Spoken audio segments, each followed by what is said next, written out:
Hello दोस्तों, क्या हाल चाल है आप सबके। उम्मीद है आप सब बहुत अच्छे होंगे। मैं हूं आर के रॉय और स्वागत है आप सभी का शिक्षा स्थान यूट्यूब चैनल पर। तो आज हम लोग एक्सरसाइज 2.4 ऑप्शनल एक्सरसाइज जो है ना, उसका क्वेश्चन नंबर 2 का सॉल्यूशन देखने वाले हैं। इस क्वेश्चन में कह रहा है कि एक त्रिघात बहुपद निकालना है जिसके शून्यकों का जो संबंध होता है ना, वो कुछ दे रखा है।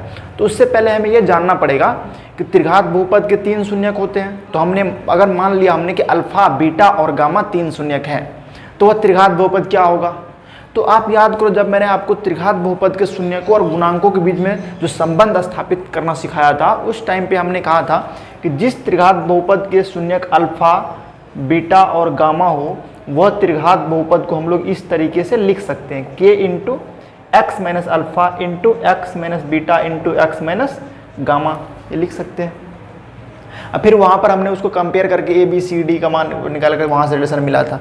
लेकिन इसके जब हमने इसको सॉल्व किया था तो याद है आपको क्या आया था, k into x cube minus alpha plus beta plus gamma into x square plus alpha beta plus beta gamma plus gamma alpha into x minus alpha into beta into gamma. यही है वो रिलेशन। यानी कहने का मतलब ये हुआ कि यदि त्रिघात बहुपद के तीनों शून्यक दे दे या शून्यकों का योग, एक बार में 2 शून्यक एक साथ लेके उनके गुणनफलों का योग और शून्यकों गुणनफल, यदि ये दे दे तब भी आप इसी फॉर्मूला से वह त्रिघात बहुपद निकालोगे, या अल्फा बीटा गामा तीनों शून्यक दे तब भी निकालोगे। ठीक है, तो ये हमारा फॉर्मूला बन गया। यानी आप कह सकते हो कि यदि अल्फा बीटा गामा किसी त्रिघात बहुपद के शून्यक हो तो वह त्रिघात बहुपद होगा इस फॉर्म में। ठीक है, अब आते हैं क्वेश्चन पे। पहले इतना तो समझ गया। अब क्वेश्चन क्या कहता है कि वह त्रिघात बहुपद जो है जिसके शून्यकों का योग, तो हमने मान लिया अगर शून्यक अल्फा बीटा और गामा है तो शून्यकों का योग मतलब क्या हुआ, alpha plus beta plus gamma, यही हुआ शून्यकों का योग। कितना दिया है शून्यकों का योग, आगे बोला और 2 शून्यकों को एक साथ लेकर उनके गुणनफल, यानी 2 शून्यक को एक साथ लिया, उनका गुणनफल किया। देखो 3 पॉसिबिलिटी बनेगा और तीनों को जोड़ा, तो वही हुआ इसका मतलब ये चीज कह रहा है वो। मैं लिख लेता हूं पहले, फिर बाद में देख लेंगे कौन कौन क्या दे रखा है। Alpha beta plus beta gamma plus gamma alpha, ये इसका भी मान पता नहीं, अभी आगे लिखा होगा। और उनके गुणनफलों का योग था तीनों शून्यकों का गुणनफल, तीनों शून्यक अल्फा बीटा और गामा उनका गुणनफल, यानी गुना, तीनों को एक साथ ले गुना कर दो, alpha into beta into gamma. कितना कितना दिया है, क्रमशः 2 माइनस 7 माइनस 14, यानी जो पहले बोला शून्यकों का योग तो वो पहले वाला है 2, फिर बीच में बोला 2 शून्यकों के एक साथ लेकर, यानी ये वाला उनके गुणनफलों का योग, तो ये -7 हो जाएगा। और अंतिम में बोला है शून्यकों का गुणनफल, यहाँ पर अंतिम में है -14। तो क्रमशः का ये मतलब होता है कि जिस ऑर्डर में उधर लिखा गया है उसी ऑर्डर में यहाँ भी देखो। अरे ये समझता होगा, ये छोटी सी बात है। ठीक है, नहीं समझता होगा तो अभी समझ गया। जिसको समझ में आता है उसके लिए छोटी बात रहती है, जिसको नहीं समझ में आता छोटी छोटी बात भी बड़ी हो जाती है। तो यहाँ पर हमें सीखना ही है। खैर, तो हमें ये दे रखा है इस क्वेश्चन में, आप लिख सकते हो कि दिया है alpha plus beta plus gamma बराबर 2, alpha beta plus beta gamma plus gamma बराबर -7 और अल्फा बीटा गामा बराबर -14। तो आप क्या लिखोगे, वह त्रिघात बहुपद क्या हो जाएगा, px बराबर k इंटू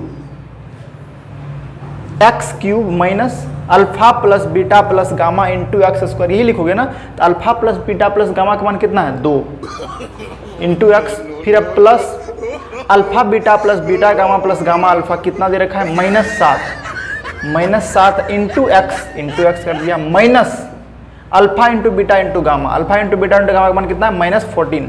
तो माइनस तो फॉर्मूला से है और अल्फा बीटा गामा का मान -14, तो -14। ठीक है, क्या हो गया, k into x cube -2x square हो जाएगा, यहाँ पर -2x square plus minus -7x minus minus plus 14। Formula में यहाँ पर एक्स स्क्वायर था ना, तो एक्स स्क्वायर हो जाएगा। अब देखो, अगर बट्टे में कुछ रहता तो एलसीएम वेलसीएम लेकर के जितना आता k का मान उतना मानते। तो यहाँ पर तो कुछ है नहीं, तो आप k छोड़ भी सकते हो, ऐसा कोई है नहीं इशू। लेकिन k रखते क्यों है पता है, ताकि बट्टे में अगर कुछ बनेगा, ऐसा मान लो 2/5 दे देता तो बट्टे में कुछ बनता ना, तो एलसीएम वेलसीएम लेने के बाद k का मान नीचे में जितना रहता उतना मान देते, दोनों कट जाता। अगर नहीं बन रहा तो आप k छोड़ भी सकते हो। अच्छा, हमको सिखा रिया है। अच्छा आप सीधा ये भी लिख सकते हो इतना दूर में। इसमें इसके लिए आप टेंशन ना लो, आप चाहे के साथ लिखो या बिना के लिखो, एक ही बात है, कोई फर्क नहीं पड़ने वाला। तो के का मान कितना पुट कर लो, मान लो के बराबर 1, इसीलिए पी एक्स क्या हो जाएगा आपका, के तो 1 हो गया, तो x cube minus 2x square minus 7x plus 14, यही हो गया आपका आंसर। तो मेरे ख्याल से पूरा आपको डाउट भी नहीं रहा होगा कुछ भी, कोई भी। के लिए बस इतना ध्यान रखना है कि अगर बट्टे में कुछ होता ना तभी उसके लिए के को बचा कर रखते हैं, ठीक है। क्योंकि देखा जाता जनरली, देखो यहाँ पर एक मैं बहुपद लेता हूँ, मान लो मैंने बहुपद लिया 2x square plus 6x plus 5, ठीक है। अब के लगाते क्यों, जरा इस चीज़ को समझो। अगर मैं सब में से 2 कॉमन ले लूँ तो एक्स स्क्वायर प्लस 3x, लेकिन यहाँ तो 2 नहीं था ना, तो यहाँ 2 नहीं था तो मैंने क्या किया, 2 गुना किया, 2 से भागा भी किया, तो गुना वाला 2 तो अब कॉमन हो जाएगा, तो बच गया क्या, 5/2 बचा हुआ है। तो अब जैसे देखो जब भी इस तरीके का बनेगा, पीछे एक नंबर है ना जो हमने कॉमन निकाल लिया था, तो इसी वजह से जो हो सकता है कोई नंबर कॉमन निकाला गया होगा ताकि बट्टे में आ रहा, तो एलसीएम वेलसीएम लेंगे तो फिर यही चीज़ बन जाएगा और 2 से 2 कट जाएगा। इसलिए के का मान कुछ भी जो अपने सहूलियत के हिसाब से रख देते हैं, लेकिन के नहीं भी लोगे ना तब भी कोई अंतर नहीं होगा, ठीक है। तो चलिए मिलते हैं नेक्स्ट वीडियो में, पढ़ते रहिए मन लगा करके, बहुत मन लगा करके, अच्छा स्कोर कीजिए। अभी तो टाइम है लेकिन पढ़ाई जारी रखिए, क्योंकि ये आपका मतलब समझ लीजिए 6-7 महीने टाइम अराउंड बचा हुआ है और बहुत सारी चीज़ें कवर करनी है। तो पढ़ाई कीजिए मन लगा करके, मिलते हैं नेक्स्ट वीडियो में। Thank you.